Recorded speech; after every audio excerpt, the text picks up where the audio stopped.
For all the strange things that George Lucas has done, whether it be bad, unnecessary, or just downright racist, and if you think Jar Jar Binks was bad, he still is. I don't care if he runs into Jar Jar Binks, the Care Bears, and Fonzie from Happy Days. Well, apparently this kid would. A little boy named Jamie, played by Jake Lloyd. Jake Lloyd, where do I know that name?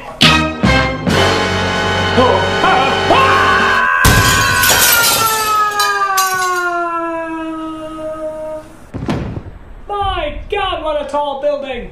There's something really important you've been wanting for Christmas? Well, I've always wanted to ruin a Star Wars movie. Actually, his acting sounds a little familiar. It's weightless, you can see it, and if you put it in a barrel, it'll make the barrel lighter. This is tense! R2, get us off this autopilot. It's gonna get us both killed. It's like they have the same acting coach. Wow. This is Edmund. It's over for you. This is Edmund. It's over for you. God, this kid makes Jake Lloyd look like Haley Joel Osment. Look at his wingspan. He's making Queen Amidala's clothes look subtle. So just to recap, this is the guy who said this is okay and this is okay. Which means this is the project that he was personally ashamed of. I'm gonna go over that again. Okay, personally ashamed. I have no idea what's going on. It's like watching the Star Wars prequels. Has anyone ever noticed that Pauly Shore is to white people what Jar Jar Binks is to black people? I have to say, I'm very offended. Yeah, where are we on the annoy-meter anyway? We've passed Edward from Twilight, the racist robots from Transformers 2, which means we're right between Chris Tucker and Jar Jar Binks. That's quite an accomplishment, movie! That's quite an accomplishment! Shoot yourself! God, it smells like Jar Jar Binks in a blender!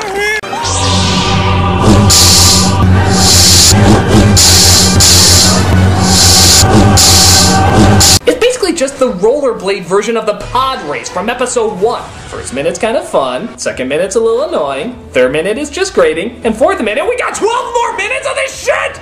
God! Number 3. Jar Jar Binks.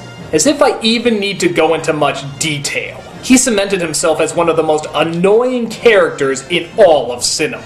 But on top of that, he always has to have his ass saved as well. Even when they first meet him, they have to rescue him from something. That's a good introduction. You saved my again! What's this? A local. I think the most I've ever seen him do in these movies is lead them to where the underwater city is. That's it. Everything else is either getting himself in trouble or getting other people in trouble. And then, somehow, this guy actually gets a position of government. Though I guess that makes sense, saying nothing but garbage, being terrified of people, and yet never listening to what they have to say. Yeah, that adds up. And I guess I'll point out what everyone else has as well. If Jar Jar was never put in power, then the Emperor never would have made his clone army, and everything wouldn't have gone to shit. So, yeah, everything that goes wrong in the following movies, you can totally blame on Jar Jar.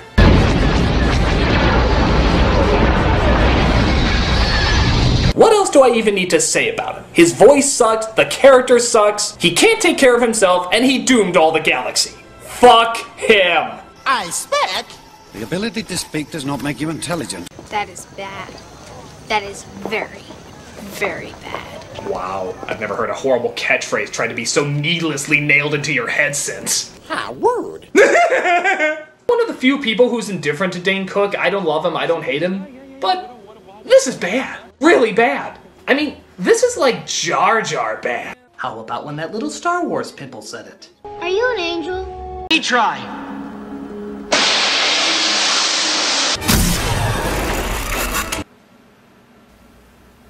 Nah, that's a coincidence. I hate to tell you I told you so, but I told you so! Christ, there's more poop jokes in this movie than the Phantom Menace. So the juice apparently turns Indiana Jones into Bizarro Indiana Jones, totally possessed by the worst of humanity.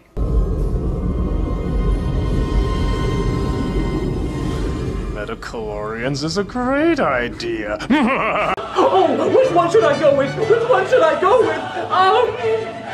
And the consensus from people seems to be the same. We're sick of it. It's everywhere. We want a little bit more variety. And I guess really, it's no big surprise. You could suddenly see things and do things you couldn't have done before. But here, we have programs that can do the math for us and figure out where the lighting would be. But the reason this doesn't always fool people is because in reality, light is not always going to fall where the mathematical equation says it will. Whether it be the environment, the camera angle, whatever, there's always going to be something a little different about real life that a computer is not going to catch. Why do I know that this Yoda was really there and this Yoda wasn't? Because the one that was there had the light hit it in its own unique way. Because this Yoda is an illusion in that he's an animated puppet. But this Yoda is not only an animated puppet, but an animated puppet that's not really there. So now you have to deal with two filters of reality, two illusions going on at the same time. And when there's two illusions going on as opposed to one, that makes it a lot easier for people to spot what's false. CGI is great for creating worlds and illusions, but it shouldn't probably be used for every part of that world or every element of those illusions. If the idea is to tell a story where the illusion is supposed to completely fool you, then it should be acknowledged as only one method that can be used in creating an effect. I make it more convincing by adding the Na'vi and Jar Jar Binks to the mix. way hotter. Kids are gonna love you long time. Hey, I guess it's in the blood. Or the midichlorians. I don't know, whatever the fuck spirit blood is. Even sometimes in person. A lot of people view George Lucas as the Antichrist. About what many of us think are just the stupidest things. Sometimes it's worth just leaving it as background noise. Phantom Menace. The Chosen One. In fact, I don't think human hands could have made it. I think something much more horrendous and disrespectful had to pull its energy together and make something so awful.